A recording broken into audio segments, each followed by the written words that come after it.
Hello friends, welcome to my YouTube channel Kartik exam home. देखिए, आप सभी को जैसे पता है कि लेखपाल का रिजल्ट आ चुका है, यूपी ट्रिपल लेखपाल का रिजल्ट आ चुका है। देखिए, मैं उसका क्या कहते हैं कट ऑफ बताने के लिए, फाइनल मेरिट क्या होगी ये बताने के लिए मैं नहीं आया हूँ। मैं ये बताने आया हूँ कि आखिर समस्या क्या है, लेखपाल का रिजल्ट किस तरीके से घोषित किया गया है, क्या क्या उसमें ऐसी खामियां नज़र आ रही हैं कि ये लग रहा है कि कुछ ना कुछ आगे चल के प्रॉब्लम होगी।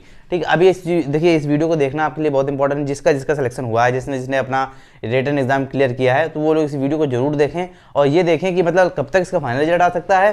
ठीक है, और डीवी में आपको मतलब किस तरीके से चीज़ों को तैयार करना है और कहाँ पर दिक्कत आ रही है, कहाँ किन कैंडिडेट को प्रॉब्लम होगी, वो चीज़ें आप समझ लीजिए। ठीक है, देखिए, पहली बात तो यूपी ट्रिपल ने एक तो क्या कहते हैं जुलाई में एग्ज़ाम हुआ, एक तो उसने अप्रैल में मई में अपना रिजल्ट जारी किया है। काफ़ी समय बाद रिजल्ट जारी किया, उसमें प्रॉब्लम क्या दिख रही है देखिए, आप समझिएगा। जनरल कैटेगरी की मेरिट 75.75 है, ओबीसी की भी इतनी है, ईडब्ल्यूएस की भी इतनी है, एससी की 73.75 है, एसटी की जो है 66.50 है, फीमेल की 75.50 है, एक्स सर्विसमैन की 66.50 है, डीएफएफ की 70.50 है। आपकी सीटें लिखी हैं कि जनरल में इतनी सीटें हैं 3271, ओबीसी में 2174, ईडब्ल्यूएस में 798। उसी प्रकार सारी सीटें इसमें लिखी हुई हैं किस सीट के लिए, मतलब कि किस कैटेगरी के लिए कितनी सीट है ये लिखा हुआ है। और ये जो यूआर की जो सीटें होती हैं ये अनरिजर्व होती हैं, इसमें सारी कैटेगरी वाले भी आ सकते हैं। ठीक, अब इस चीज़ को समझ लीजिए। देखिए, पहली बात तो अभी तक कोई भी एग्जाम यूपी ट्रिपल जितने भी कराया है उसने डीवी के लिए इतने गुना बच्चों को कभी बुलाया ही नहीं। अब देखिए, एकदम से रिजल्ट जारी हुआ और डीवी के लिए 3.39 गुना बच्चों के लिए बुला लिया गया। मतलब 8,085 वैकेंसी थी और लगभग 27,455 बच्चों को इन्होंने डीवी के लिए बुला लिया। अरे भैया, इधर जब भी कोई रिजल्ट आता है, जैसे मान लीजिए एसएससी जीडी का भी रिजल्ट आया, इससे ज़्यादा तो मतलब जितने बच्चे क्लियर करेंगे, रिटन एग्जाम क्लियर करेंगे, उस मतलब 5 गुना 10 गुना इतने बच्चे तो वो सिर्फ क्या कहते हैं सिर्फ दौड़ने के लिए बुला लेगा, मतलब सिर्फ रनिंग के लिए बुला लेगा। बाकी अगर कोई अन्य एग्जाम होता है, जैसे कि कोई भी हो गया, जैसे कि जूनियर असिस्टेंट के हो गया, इतने बच्चे तो टाइपिंग के लिए बुलाता है, इतने ज़्यादा बच्चे डीवी के लिए कभी बुलाता ही नहीं है। तो आप ये इतने ज़्यादा खुश मत होइए कि मतलब आपका रिजल्ट हो गया है तो कहते हैं आपका मतलब फाइनल सिलेक्शन हो ही जाएगा। देखिए, 27,455 बच्चों का हुआ है, इसमें आउट होंगे अभी 19,370। ज़्यादा खुश मत होइए कि अगर आपका रिजल्ट रिटन एग्जाम हो गया है तो मतलब आपका सिलेक्शन हो जाएगा। 75.75 ये बहुत कम मेरिट गई है, इतनी मेरिट जानी नहीं चाहिए थी, इससे ज़्यादा मेरिट जानी चाहिए थी रिटन एग्जाम के लिए। तो इतने बच्चों के लिए बुला लिया, फिलहाल उनका अच्छी बात है, उनको बुला लिया है। मैं ये नहीं कह रहा हूँ कि सिलेक्शन नहीं होगा, लेकिन अभी आप लोग अपना टाइम खराब मत करें क्योंकि ये 4-5 महीने आने वाले हैं, ये बहुत इंपॉर्टेंट। समझिए इस वीडियो में मैं क्या बताना चाहता हूँ। अब देखिए, फाइनल कट ऑफ कितनी रहेगी, आप ये मान के चलिए जनरल कैटेगरी की फाइनल कट ऑफ 80 से कम नहीं रहेगी। देखिए, कुछ लोगों को खराब लग रहा होगा, जिसके 79 होंगे, 78 होंगे, 77 उनको खराब लग रहा होगा, लेकिन ये रियलिटी है। देखिए, इतने बच्चों को अभी उनको बाहर करना है तो इससे कम कट ऑफ रहेगी नहीं, 80 से कम कट ऑफ नहीं रहेगी, इससे ज़्यादा ही कट ऑफ जाएगी। अगर आपके इससे कम है तो अपनी दूसरे एग्जाम की तैयारी जारी रखिए, टाइम खराब मत कीजिए। अगर आप अभी बाहर हो जाते तो अभी आप तैयारी करने लगते हैं दूसरे एग्जाम की, लेकिन अगर 4-5 महीने बाद आपको पता चलेगा फाइनल मेरिट में कि आप बाहर हो गए तो आपको ज़्यादा खराब लगेगा, क्योंकि तब तक कई भर्तियों के एग्जाम हो चुके होंगे। जैसे कि अगर आपका मतलब 80 से कम है तो मैं आपको बता दूं, आप ये इनकी तैयारी करने लग जाइए। अगर आपने इसका फॉर्म भरा है, जूनियर असिस्टेंट 1262 पद जो है उसकी तैयारी कर लीजिए। वीडियो और एग्जाम का अगर आपने 2018 में फॉर्म भरा था, सब कुछ छोड़ के इसकी तैयारी करने में लग जाइए। इसमें भीड़ भी बहुत कम है, क्या कहते हैं मतलब इतना क्राउड भी नहीं रहेगा, इतने लोग इसमें रहेंगे नहीं, क्योंकि पुरानी भर्ती हो चुकी है, बहुत लोगों ने तैयारी छोड़ दी भी होगी। ठीक है, तो अब ये समझ के चलिए आप इसकी तैयारी अच्छे से कर सकते हैं। जूनियर असिस्टेंट 3500 वैकेंसी अपकमिंग है, ये आने वाली है, इसकी तैयारी करिए। ठीक है, एसएससी सीजीएल के 7,000 पद आ चुके हैं, सीएचएसएल के 5,000 पद आ चुके हैं। ठीक है, इनकी तैयारी करने में लग जाइए, क्योंकि ऐसा है, आप खुद ही समझिए। लेखपाल में मांगा क्या गया है, लेखपाल में मांगा गया है सिर्फ 12वीं पास, ओनली 12th पास, ट्रिपल सी भी नहीं मांगा गया। अब 27,455 बच्चों में कोई भी ऐसा नहीं होगा, शायद ही कोई ऐसा हो जिसके पास 12वीं ना हो।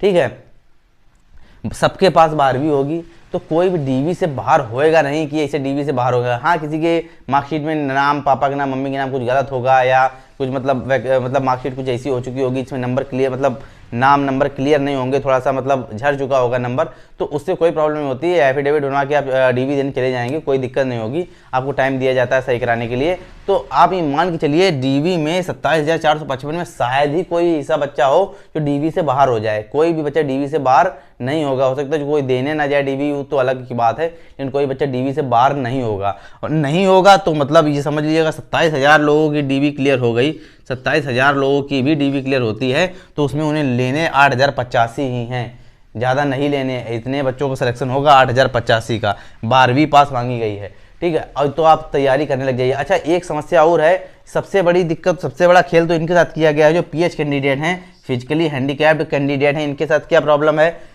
इतने बच्चे, इतनी सीटें हैं फिजिकली हैंडीकैप्ड में, 309 सीटें हैं, 300 समझिएगा, 309 सीटें हैं फिजिकली हैंडीकैप्ड के लिए, और क्या कहते हैं पीएच कैंडिडेट के लिए 309 सीटें हैं। और पास किया गया है 4600 बच्चों को, 4600 बच्चों को पास किया गया है। क्या कहते हैं, अब मांगा किया गया, इनकी मेरिट कितनी गई है, इनकी मेरिट सिर्फ पॉजिटिव गई है कि आपका अगर एक नंबर भी है, माइनस में आपके नंबर नहीं है तो भी आप क्या कहते हैं उनको डीवी के लिए बुला लिया गया है। आप ये समझिए, मतलब उनकी, मतलब अगर आपके उनके अगर 10 नंबर भी होंगे, 5 नंबर भी होंगे, तो वो भी ये सोच रहे होंगे कि हाँ मेरा सिलेक्शन हो जाएगा, मेरा सिलेक्शन हो जाएगा। अरे भैया, अगर सिलेक्शन हो भी जाएगा तो 309 कैंडिडेट का सिर्फ होगा, और आप मान के चलिए जब फाइनल मेरिट आएगा तो आप देख लीजिएगा 45 से कम मेरिट नहीं रहेगी पीएच कैंडिडेट की, 45 प्लस ही रहेगी, क्योंकि अच्छा खासा अब भी जो पीएच कैंडिडेट के जो बाकी एग्जाम होते हैं उसमें पीएच कैंडिडेट होते हैं, उनकी मेरिट अच्छी खासी जाती है। ये नहीं जाती है कि मतलब एक भी नंबर है तो आप कहते हैं आपको नौकरी दे दी जाएगी। तो अभी फिलहाल के लिए उनको बुला लिया गया है, 4600 बच्चों को बुलाया गया है फिजिकली हैंडीकैप्ड जो हैं बच्चे, कि इनको मतलब क्या कहते हैं कि मतलब अगर इनके एक भी नंबर है तो उनको फिजिकली मतलब उनको डीवी के लिए बुला लिया गया है। तो आप ये मान के चलिए उनका सिलेक्शन होना तो है नहीं, होना तो 300 लोग 9 लोगों का है। तो आप ये मान के चलिए कि आप तैयारी करने लग जाइए। मतलब एसएससी मतलब यूपी ने एक जो रिजल्ट जारी किया, समझ ही नहीं आया किस प्रकार का रिजल्ट जारी किया, क्या इनकी मानसिकता है, अब किस प्रकार से काम कर रहा है ये आयोग, तो वो आयोग ही जाने।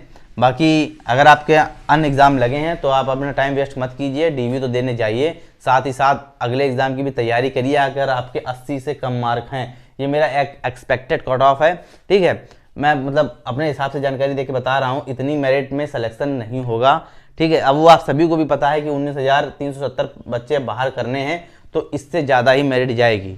तो आप ये मान के चलिए कि 80 से ज़्यादा अगर आपके हैं तो ही आप तैयारी कीजिए। डीवी में क्या क्या होता है, डीवी में किस प्रकार से लेके जाना है, देखिए आपका मतलब जो आपने पेट एग्ज़ाम जो दिया था उसमें आपने जब फॉर्म भरा होगा पेट एग्जाम का, उसने आपने जो आपने डिग्री लगाई होंगी, जो अपने मार्कशीटें लगाई होंगी, तो लगभग आप सब लेके जाइएगा तो भी सही रहेगा। अगर आप इसमें देखिए, इसमें से 12वीं मांगा गया है, अगर आप हाई स्कूल इंटर की मार्कशीट लेके जाते हैं तो वही कोई अगर मतलब तो भी कोई प्रॉब्लम नहीं होगी। अगर आप और कोई मतलब अपनी डिग्री वगैरह नहीं लेके जाना चाहते तो भी कोई प्रॉब्लम नहीं, उसमें 12वीं ही मांगा गया है, ठीक है। तो 12वीं ही लेके जाएंगे तो कोई दिक्कत नहीं होगी। आय प्रमाण पत्र तो नहीं लगता है, जाति निवास वगैरह जो भी आपका लगता हो वो सब लेके जाइएगा, ओरिजिनल लेके जाइएगा, फोटोकॉपी भी उसकी लेके जाइएगा। और अभी नोटिफिकेशन जारी होगा, मैं उसका वीडियो अपलोड कर दूंगा किस प्रकार से आपको डीवी में क्या क्या चीज़ें लेके जानी है, तो पूरी तरीके से मैं आपको जानकारी दूंगा। फिलहाल मैं जितना इस रिजल्ट के बारे में समझता हूँ उतना मैंने आपको बता दिया है, तो आपको समझ में आ गया होगा कि आगे चीज़ें इसमें कैसी रहेंगी जाके लेखपाल एग्जाम की। और ये भी आप मान के चलिए लेखपाल का जो फाइनल रिजल्ट है वो अभी फिलहाल नहीं आने वाला है, उसके लिए टाइम लगेगा। अभी लगभग इन्होंने 10 महीने के आसपास लगा दिए हैं ये रिजल्ट देने में, तो आप फाइनल रिजल्ट देने में समय लगेगा। आप ये मान के चलिए अपना टाइम खराब मत कीजिए। इतना ही आपको बताना था। जानकारी सही लगी हो, अच्छी लगी हो तो ही वीडियो को लाइक कीजिएगा, चैनल को सब्सक्राइब नहीं किया सब्सक्राइब भी कर लीजिएगा।